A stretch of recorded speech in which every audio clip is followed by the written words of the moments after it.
Buenas tardes a todos, muchísimas gracias por su interés y bienvenidos a su clase de historia. La clase de hoy es una clase especial que decidí preparar porque primero me gusta muchísimo Egipto y segundo porque pensé que esta clase podría integrar nuestro curso de historia romana que estamos viendo.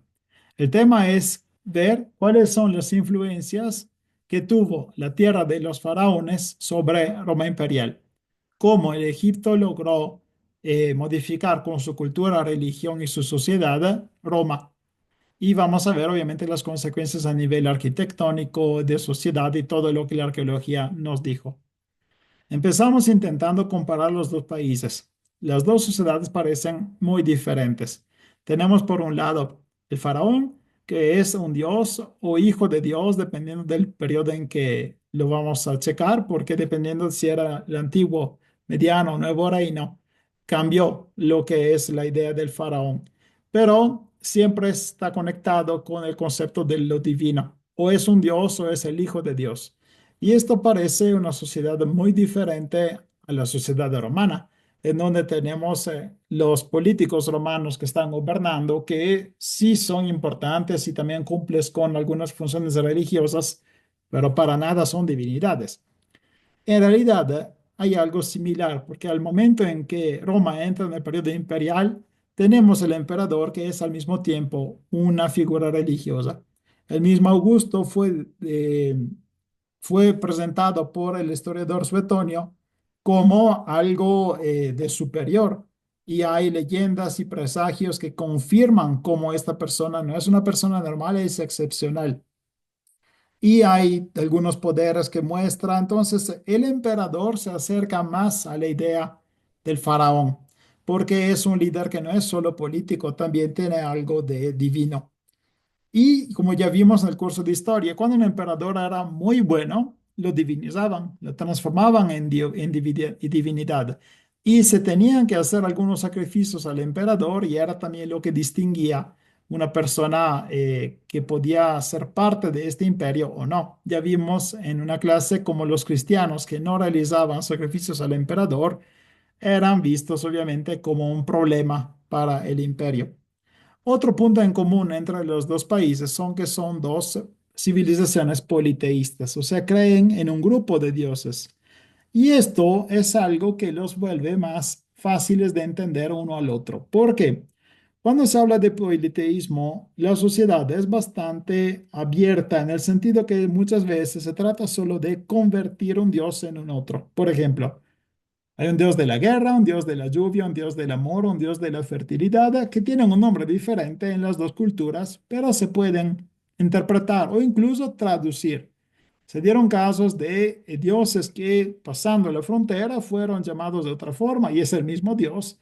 Dioses que se unieron, o en el caso de Roma, se dio caso también de llamada de los dioses extranjeros, porque Roma podía invitar a los dioses extranjeros a mudarse a la ciudad de Roma para protegerla, defenderla y ayudarla, y prometían tratarlos mejor de lo que hacían el pueblo extranjero. Roma era muy flexible desde el punto de vista religioso, no le importaba mucho cuál era la religión que seguía su ciudadano, lo importante era que respetara la autoridad del emperador. Si una persona se rehúsa, no quiere hacer un sacrificio al emperador y no considera que la autoridad suprema era el emperador romano, ahí empiezan los problemas. Y es lo que le tocó al pueblo de los judíos, que no querían aceptar que la autoridad suprema fuera el emperador. Para ellos era Adonai o Hashem o el Dios de Israel. Y por eso empezó un montón de problemas en este periodo del Imperio Romano. Para todos los demás que tenían su religión, sus cultos, sus rituales, no hay ningún problema. Lo importante es que acepten que encima de todo estaba el emperador. Romanos y egipcios, en teoría, entraron en contacto directo con la conquista de Augusto en el año 30, pero antes de Cristo. Pero no piensen que esto fue el primer año de contacto entre las dos civilizaciones.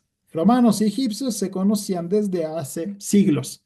¿Por qué? Porque el Mediterráneo es un territorio que está lleno de rutas comerciales y incluso en el pasado estaba lleno de rutas, principalmente rutas que eran administradas por fenicios y griegos. Y vemos como mucha artesanía egipcia, sobre todo piedras elaboradas, piedras preciosas, metales, cerámica, eran comerciados en el Mediterráneo y eran considerados como mercancía preciada, muy cara, al momento de entrar en contacto con un comprador. Y entonces tenemos esta mercancía que es egipcia o pseudo egipcia, porque algunas veces se imitaban estos productos, intentaban reproducirlos en la tierra donde llegaban, y estos se encontraron incluso en tumbas de Italia, tumbas de etruscas, picenas, magnogrecias, magno-griegas. Entonces, esto nos dice cómo estos egipcios ya en época antigua, antes de Roma o al momento de formarse la civilización romana, ya los egipcios eran considerados de moda. Además de estas reproducciones, se consideran que era fascinante esta tierra, eran una fuente enorme de productos, de, por ejemplo, de maquillaje o productos de material común que probablemente no sobrevivieron a todos estos siglos que nos dividen de la época romana, otros que eran materiales más duraderos, por ejemplo, de metal, de cerámica, sí, lograron alcanzar nuestra edad, principalmente el fayense, un tipo de cerámica que en Egipto se daba mucho, sobrevivió. Y se encontraron algunos monitos que eran de fabricación egipcia o de imitación de Egipto en los niveles arqueológicos de la Italia prerromana y de Roma arcaica. Ahora, este Egipto entonces es fuente de mercancía que es muy amada en el Mediterráneo. Pero, ¿qué es que los romanos pensaban de los egipcios? Si buscamos lo que los historiadores buscaban o creían de Egipto, encontramos un juicio bastante negativo, principalmente porque viendo la cultura faraónica, algunos escritores romanos veían una alejarse al mos maiorum. El mos maiorum es el conjunto de creencias, de ética, de comportamiento que es de los ancestros y que los romanos deberían seguir para mantenerse romanos. Entonces encontramos algunos escritores como Séneca, Tácito, Juvenal, que muestran el modelo teocrático de Egipto faraónico como un peligro para la república y también para el poder del Senado de Roma. Les voy leyendo esta parte de Séneca que dice: Marco Antonio, gran hombre y de noble genio, ¿qué más lo arruinó y lo arrastró a hábitos y vicios extranjeros desconocidos para los romanos, sino la embriaguez y el amor por Cleopatra no menos fatal que el vino? Prácticamente dice Marco Antonio, era bueno, pero por culpa de Egipto se arruinó y ahora tenemos una guerra civil con él. Prácticamente le da a Egipto la culpa de haber arruinado un buen romano y de haberlo alejado de los valores típicos de Roma. Otros autores desprecian la religión de Egipto porque no les gusta el hecho que los egipcios parecen adorar a animales o incluso a plantas, como por ejemplo se ve en la sátira número 15 de Juvenal. Egipto es representado, pero al mismo tiempo, como un lugar de sabiduría antigua, de misterio, de magia y de lujo muy apreciado. Por ejemplo, en otros autores como Lucano, Plutarco y Virgilio, podemos ver a Egipto de manera positiva. El conjunto de todas esas creencias es Cleopatra. Cleopatra fue demonizada, maldecida por los romanos, se transformó en un personaje mítico ya mientras ella estaba viva, aun cuando ella estaba viva y luego peor, ¿no? Pero al mismo tiempo tenía el encanto de esta cultura, el lujo y todo la gastadera que Cleopatra mostraba, típica de una civilización oriental que fascinaba a los romanos, no solo despreciaban. Y tenemos también otros intelectuales que se veían llamados por Egipto. Séneca visitó Egipto y escribió un tratado sobre los usos, las tradiciones religiosas de los egipcios, y también Cícero quería visitar la tierra del Nilo. Como les dije, el contacto directo entre Roma y Egipto se produjo con la conquista de Augusto en el 30 antes de Cristo. Obviamente antes estaba la presencia de Marco Antonio, que estaba junto con Cleopatra, pero Egipto no era parte de Roma. Después de Augusto, sí. Augusto transforma a Egipto en una provincia, pero no una provincia normal. De hecho, Egipto se transforma en una provincia imperial. ¿Qué quiere decir? La provincia senatoria era una provincia administrada directamente por el Senado de Roma, o sea, por el gobierno de Roma. La provincia imperial era una propiedad privada del emperador que consideraba este territorio súper importante por él. Ahora vamos a ver este mapa. Podemos ver cómo las provincias imperiales eran provincias de frontera. Eran provincias que entonces necesitaba el control directo del emperador porque ahí podía llegar el peligro, una invasión. Pero Egipto no era simplemente una provincia de frontera, era un territorio riquísimo y que daba muchísimo prestigio. Y es por eso que Augusto lo tomó como propio y él se hizo llamar faraón, exactamente como los gobernantes anteriores de Egipto, porque todos los pueblos que conquistaron Egipto heredaron el título de faraón. Lo hicieron los asirios, los persas, los griegos y ahora los romanos. Entonces, siempre para Egipto hubo un faraón. Desde la época antigua hasta la época romana hubo un faraón, pero ahora el faraón estaba en Roma y era el emperador romano. Imagínense que Egipto era tan considerado propiedad privada de Augusto que por un periodo ningún senador podría desembarcar en Egipto sin el permiso de Augusto mismo. Egipto era gobernado por un prefecto que era elegido directamente por el emperador en el orden ecuestre, o sea, entre los burgueses de la sociedad romana, y tenía el título de prefecto de Alejandría y de Egipto porque Alejandría de Egipto era y es la ciudad principal del país. Actualmente probablemente es el Cairo, pero Alejandría seguramente es la segunda. Entonces, en el 30 antes de Cristo, Egipto se vuelve una provincia romana, pero Egipto invade Roma porque empieza a partir de ese momento una moda y una manía, una Egiptomanía, que recorre todo el imperio. ¿Por qué? Porque Egipto era considerado fascinante y misterioso, incluso por los mismos romanos que lo veían como antiguo. Y ustedes dirían, es una tontería. Roma es antigua y como Egipto. No, no, porque cuando Roma nació, Egipto ya llevaba 2500 años de vida. Entonces, los romanos veían a Egipto como antiguo. Para nosotros puede pasar ridículo, ¿no? Pero no. De hecho, se produjeron casos de arqueología de Egipto en Egipto. O sea, había algunos faraones del nuevo reino que excavaron tumbas del antiguo reino, estaban haciendo arqueología de su mismo país, porque al alejar el antiguo reino del nuevo se hablaba ya de milenios. Egipto se vuelve una zona importante por el imperio, gracias también a los alimentos. ¿Por qué? Si tenemos que buscar cuál es la influencia de Egipto sobre Roma, el primer lugar donde podemos buscar es la panza de los romanos, porque es un enorme granero. Egipto producía una gran cantidad de cereales que iban en dirección de Roma porque tenían que alimentar la capital.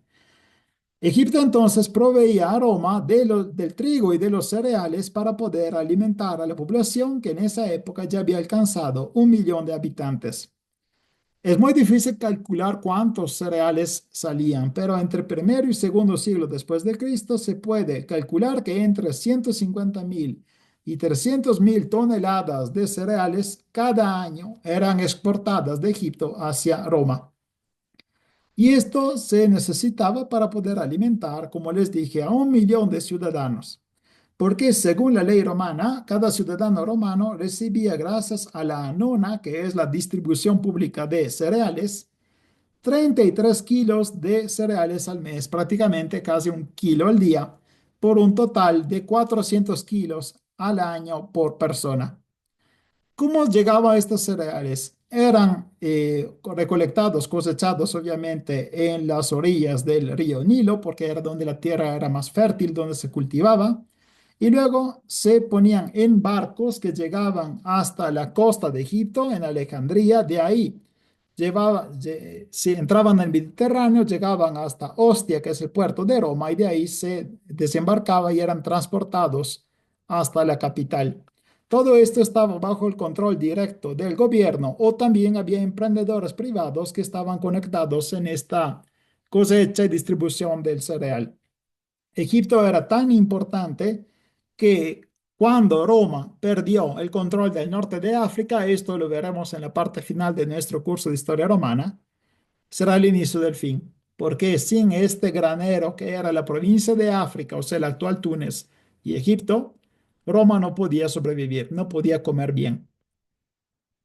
Los comercios con Egipto no se limitaban a los cereales. Llegaban a Roma también papiro para poder escribir, lino, vidrio, especias, perfumes, piedras preciosas y metales raros.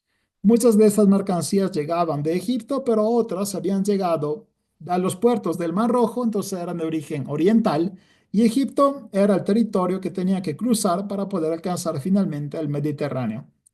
Roma heredó y potenció los sistemas de irrigación y de producción de agricultura que tenía la tierra del Nilo y los potenció. Entonces, Egipto durante la época romana aumentó la producción de agricultura. Pero no se trata solo de alimentos. Egipto ejercitó también sobre Roma influencias que tocarán arte, arquitectura, religión, ciencia. Entonces, empezamos con la arquitectura porque es algo muy visible. Roma tiene actualmente 13 obeliscos. ¿Qué son los obeliscos? Según la visión del antiguo Egipto, el obelisco es un rayo de sol que tomó la forma de piedra. Es una imagen muy poética.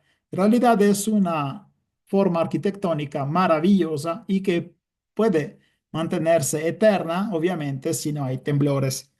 Roma tiene 13 obeliscos y esto hace de Roma la ciudad con más obeliscos al mundo, incluyendo las ciudades egipcias. Imagínense, tanto era el amor que tenía Roma a Egipto que se robó 13 obeliscos. Obviamente por la época no era robo porque Egipto era una provincia del imperio, simplemente estaba moviendo obeliscos de una provincia a otra y estos eran colocados en circos o plazas. Los primeros dos obeliscos que fueron llevados a Roma fueron transportados de Egipto después de la victoria de Augusto, después de la batalla de Accio del 31 antes de Cristo. Y son los obeliscos Flaminio y Montecitorio. El Flaminio es alto 25 metros y 90 centímetros y con la base alcanza los 36 metros y medio. Es un obelisco que fue construido en el 1300 antes de Cristo, en la época de Seti I y su hijo Ramses II, y se colocó en Heliópolis. Y luego, en el año 10, fue llevado a Roma por Octaviano Augusto y lo puso junto con el obelisco de Montecitorio. Bueno, los dos obeliscos viajaron juntos y lo colocó en el Circo Máximo. 3 siglos después, otro obelisco acompañará el obelisco Flaminio, siempre en el Circo Máximo. Fue encontrado en 1587, estaba roto, lograron reconstruirlo y lo pusieron en la actual Piazza del Popolo. El segundo obelisco que viajó junto es el obelisco de Montecitorio, que actualmente se encuentra justamente en la plaza de Montecitorio. Es alto 30 metros y también esto llega de la ciudad de Heliópolis. Curiosidad, este obelisco era el gnomon del reloj solar de Augusto. ¿Qué quiere decir gnomon?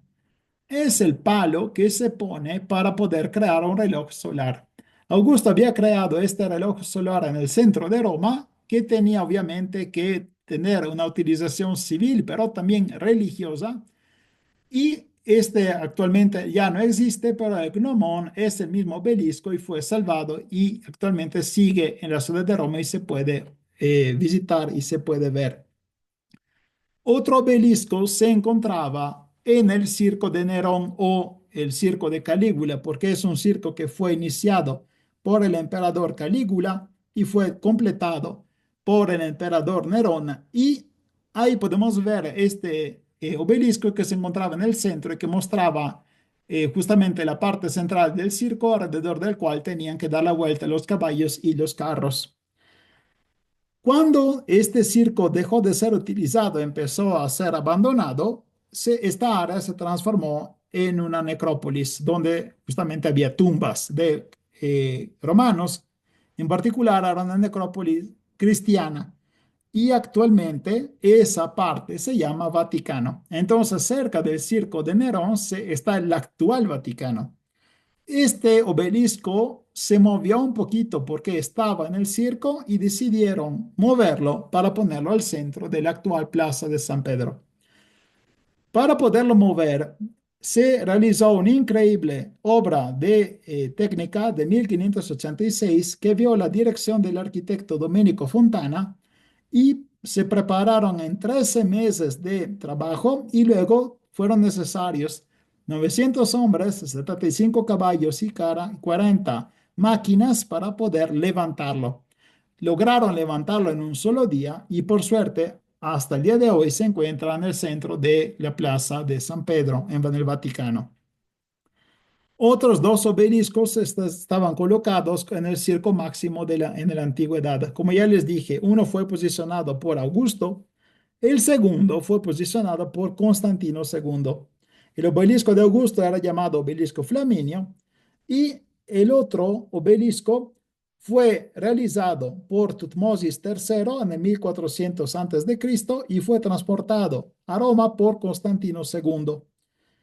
A un cierto punto de la historia, este obelisco cayó y fue prácticamente sepultado en el lodo.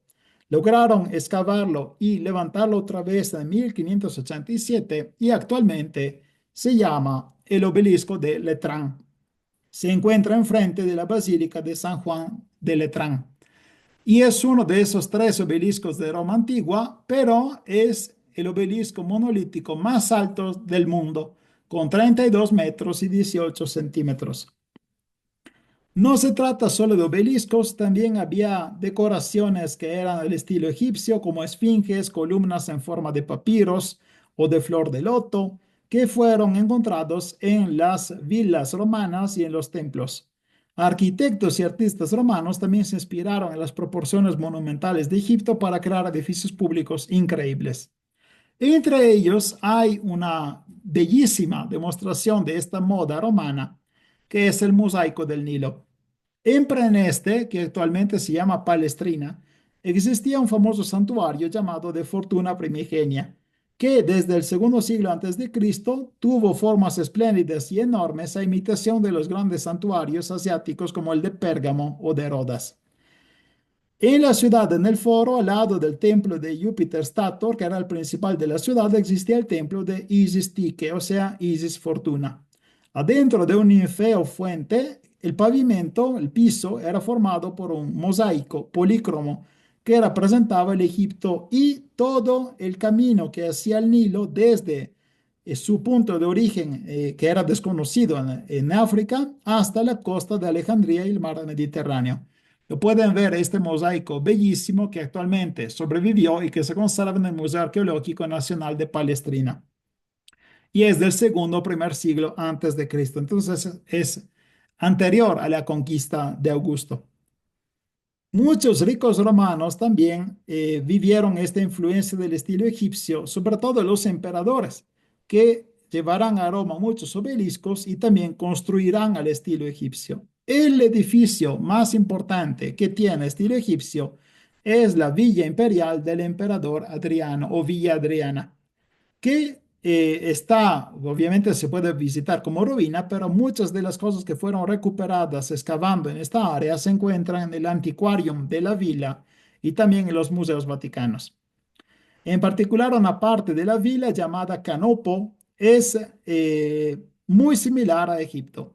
Según la tradición, esta parte fue construida imitando a un ramo del río Nilo que pasa por la ciudad de Canopo en Egipto. Se trata de una gran piscina rodeada de estatuas, tiene un panorama muy bonito y según la tradición, esto fue construido después de la visita que el emperador Adriano hizo en Egipto, misma visita que vio la muerte de su amante Antínoco. Y obviamente se supone que el emperador lo hizo por estar fascinado por la cultura de Egipto y sus paisajes. En realidad, parece que Canopo se encuentra en una fecha anterior al 132, que es la fecha de viaje de Adriano en Egipto. Entonces, esta parte de la villa fue construida al estilo egipcio, pero sin que Adriano hubiera visto Egipto, o sea, estaba imitando el paisaje del Nilo, pero él no lo había visto en persona. El edificio entonces se puede representar como una representación exótica de un ambiente del Nilo que luego fuera conectado al ramo canopo del delta del Nilo. En otra área de la villa llamada Palestra, en el 2002, se encontró una esfinge de Egipto y en el 2013 una estatua del dios Horus en forma de halcón. Todos estos descubrimientos, junto con encuentros anteriores de un busto de Isis y de bustos de sacerdotes egipcios, nos hacen entender que esta parte de la villa era dedicada al culto de las divinidades egipcias. Una de las mayores pruebas de esta egiptomanía romana es una pirámide, porque para los que no saben, Roma tiene una pirámide y de hecho tenía dos. La pirámide que podemos visitar hasta el día de hoy se llama Pirámide Cestia o Pirámide de Cayo Cestio y se encuentra cerca de la Puerta San Pablo en el sur del centro de Roma. La pirámide fue construida entre el 18 y el 12 antes de Cristo como tumba por Cayo Cestio, que era un rico pretor, tribuno de la plebe y miembro del colegio de los Septemvire Pulones, que es un colegio responsable de la realización de los banquetes durante celebraciones públicas.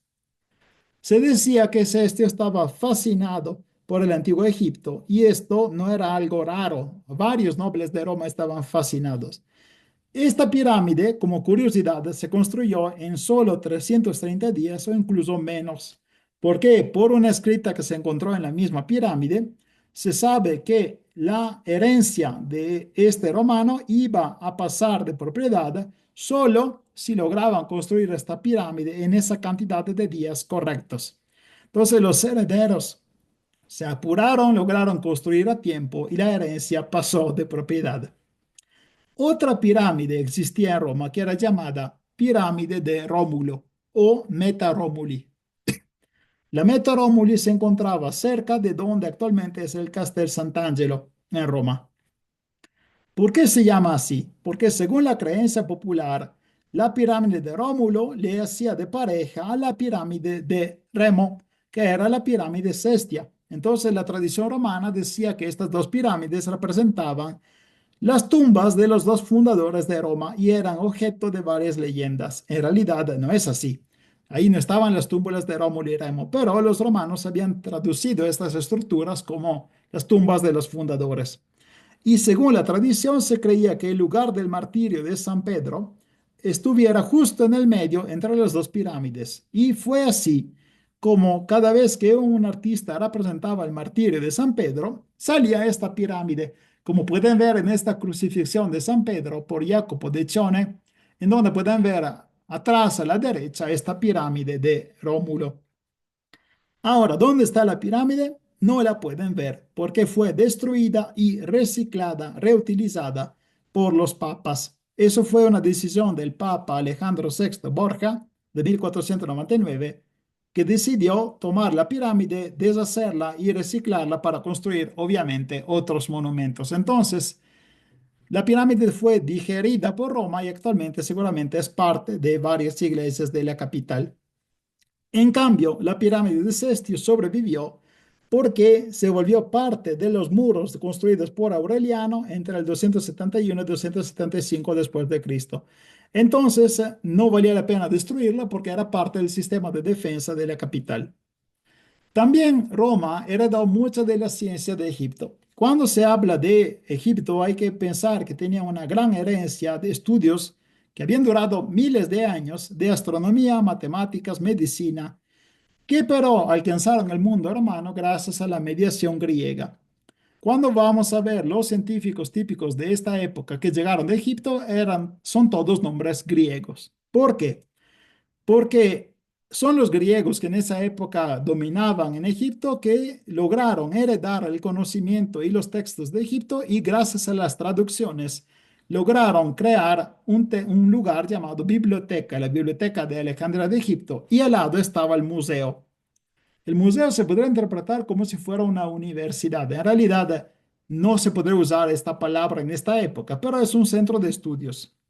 Entonces, los egipcios de la época, que eran grandes científicos, eran griegos egipcios. Y esto porque el mix de culturas que había producido Egipto lo volvía un centro de producción también científica, que Roma pudo heredar y del cual pudo aprovecharse.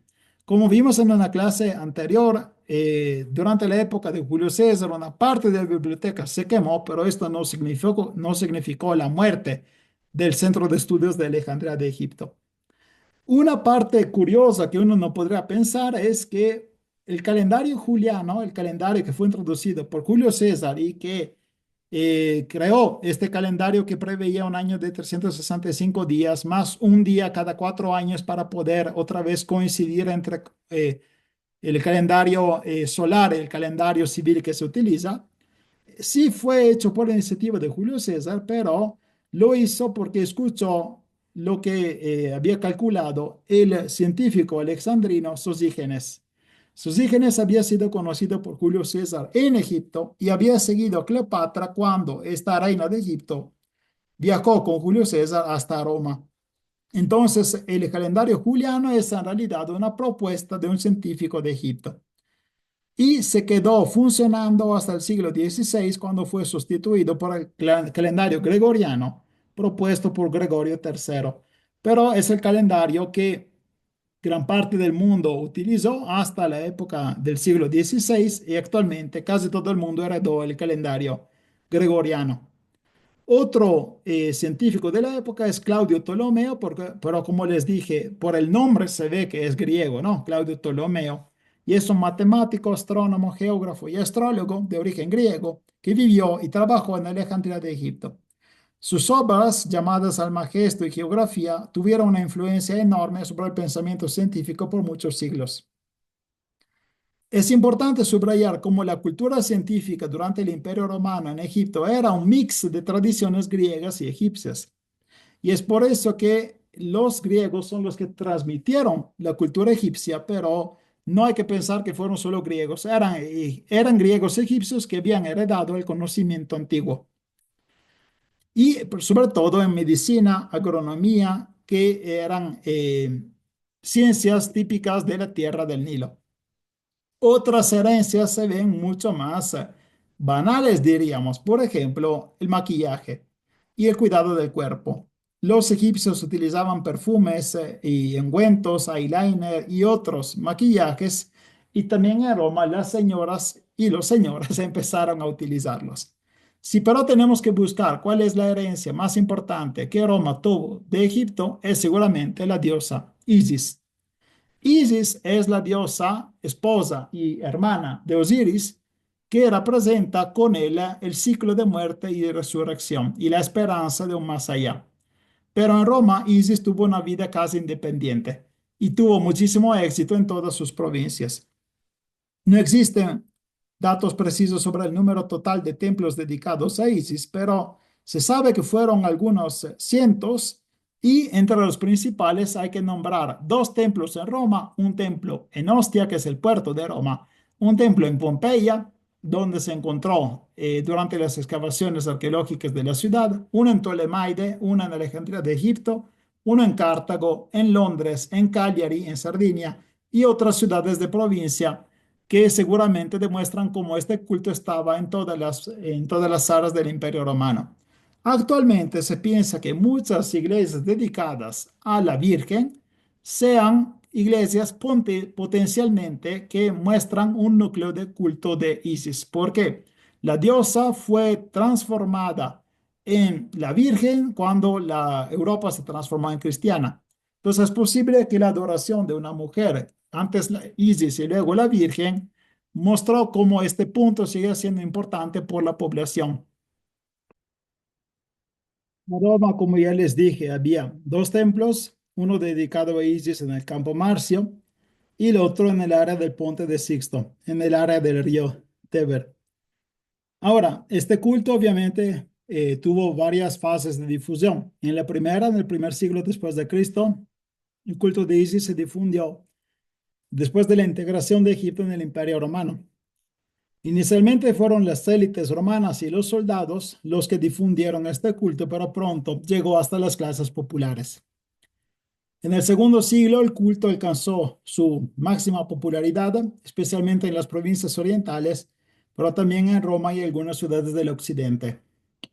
En el tercer siglo después de Cristo, empezando con el periodo del emperador Aureliano, el culto de Isis empezó a declinar, a perder fuerza, también por culpa de la intensificación de la política cristiana y de las reformas religiosas que intentaban reducir las religiones de los paganos. Contemporáneamente al culto público existía también un culto mistérico, que quiere decir que el culto de Isis era algo que se alcanzaba por etapas. Prácticamente te acercabas a esta religión, tenías que celebrar algunos rituales, te daban un poquito más del conocimiento de esta religión, que era secreto y solo era alcanzable por algunos que habían sido iniciados. Y esta iniciación era parte importante de la experiencia religiosa.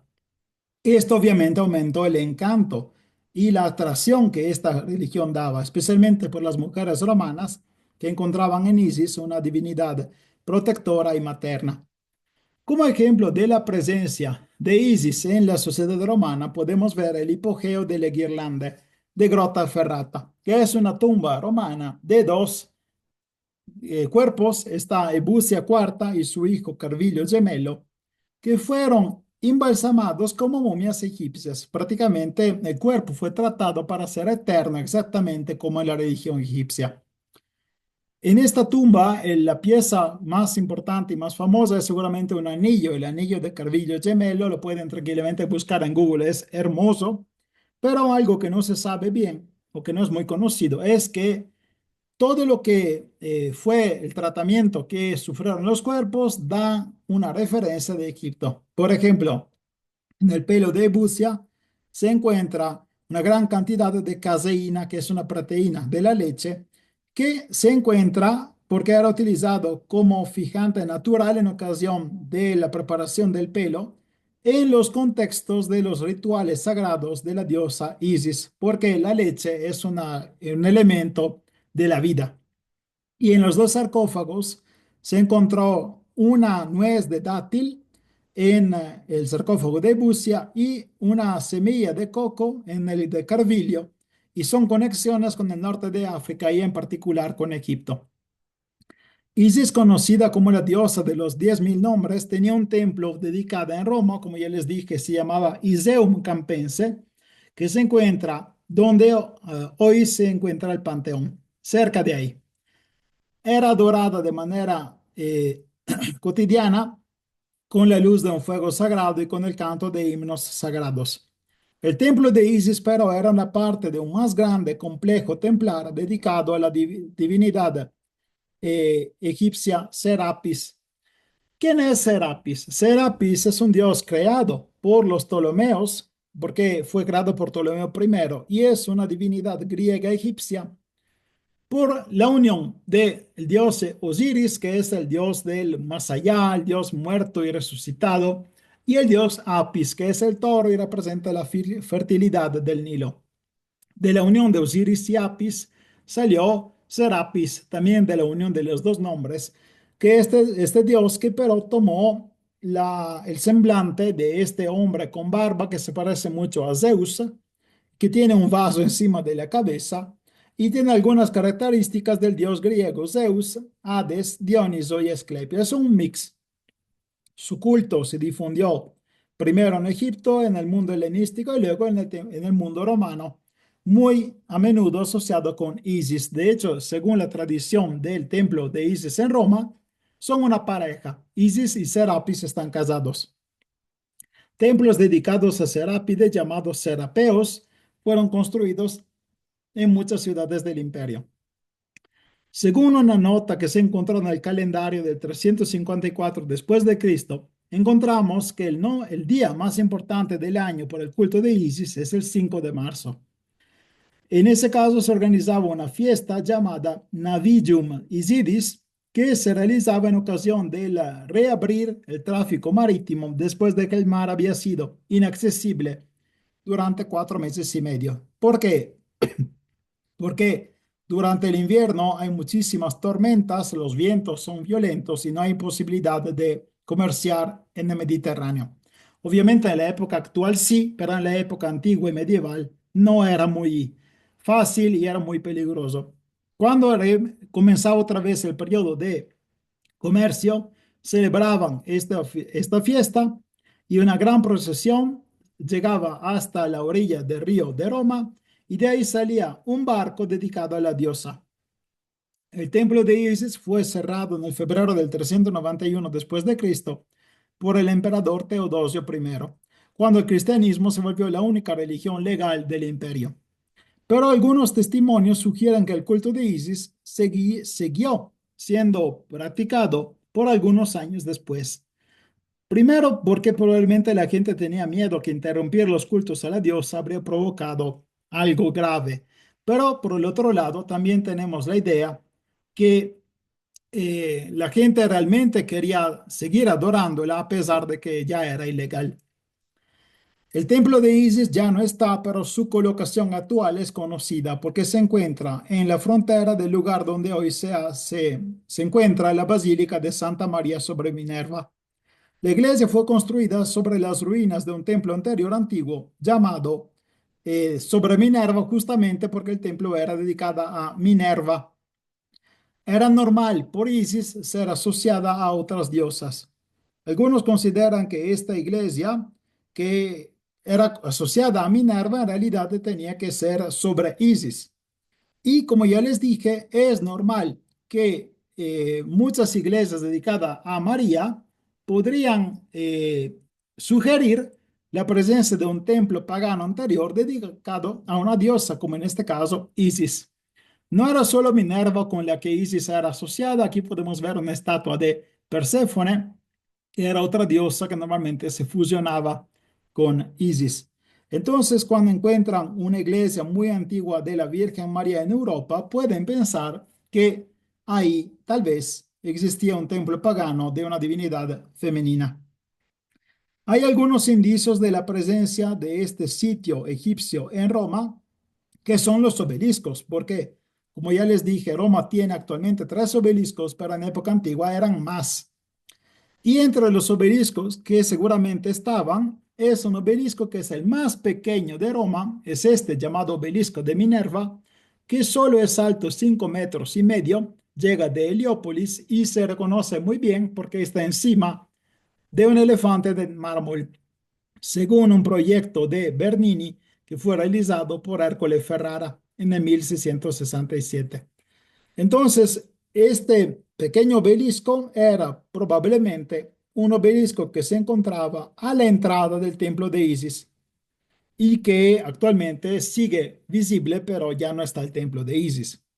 Había otras divinidades también que eran adoradas en el Imperio Romano en conexión con el culto de Isis. Entre ellas existía Osiris, que en el culto tradicional egipcio era el esposo, el dios de la muerte y de la resurrección, y que era el esposo antes de que Isis se casara con Serapis. Y su culto no se difundió de manera autónoma, siempre fue acompañado al culto de Isis y Serapis en el Imperio Romano y se celebraba en las festividades de la diosa. Una atención particular hacia Osiris se acentuó cuando Adriano divinizó a Antínoo, el amante de Adriano, porque entre las diferentes divinizaciones que tuvo, estuvo la de Osirantínoo, que es la unión de Antínoo visto como Osiris. Esto obviamente es por la parte egipcia, mientras porque por el mundo griego, Antínoo fue asociado a Dioniso, a Apolo y a otras divinidades. Otra divinidad es Anubis, el dios con la cabeza de chacal que era asociado a las momias y al paso hacia el más allá, que se encuentra también en contextos de cultos de Isis en el mundo romano. Se encontraron estatuas y representaciones de Anubis en diferentes santuarios dedicados a Isis. Y otro dios era Harpócrates. Harpócrates era prácticamente Horus, el dios halcón, hijos de Isis y de Osiris, que pero en esta versión griega tenía la forma de un niño egipcio y que tenía normalmente un dedo en la boca. Este dedo puesto sobre los labios era un símbolo de silencio y de misterio y probablemente era asociado al misterio y al silencio que uno tenía que conservar al momento de acercarse al culto de Isis. Como ya les dije, era una religión mistérica, entonces los que habían ya recibido el conocimiento tenían que mantener el secreto con los que no habían sido acercados a este culto. Otras divinidades menores que se encuentran son Bastet, Tot y otras formas de Horus, que pero son menos frecuentes. Estos cultos tuvieron gran popularidad en Roma y otras partes del imperio, ofreciendo a los ciudadanos de Roma la esperanza, la idea que existe un más allá y también que el alma es inmortal. Quiero concluir esta clase especial que preparé con esta estatua hermosísima de cobre que representa a Horus, divinidad egipcia, pero vestida como un oficial romano. Como pueden ver, la armadura y la falda típica de los romanos se encuentran en este dios egipcio y nos muestra cómo las dos culturas y dos religiones se fusionaron y convivieron tranquilamente durante esta época pagana. Entonces, no tienen que pensar que Roma conquistó Egipto simplemente. También Egipto conquistó Roma de manera cultural. Y estas dos civilizaciones juntas moldearon el mundo del Mediterráneo hasta que el cristianismo se volvió la religión más importante del mundo romano y luego la única posible porque era la única legal. Espero que les haya gustado esta clase. Para mí fue un gusto prepararla y nos vemos pronto en las siguientes clases. Hasta luego.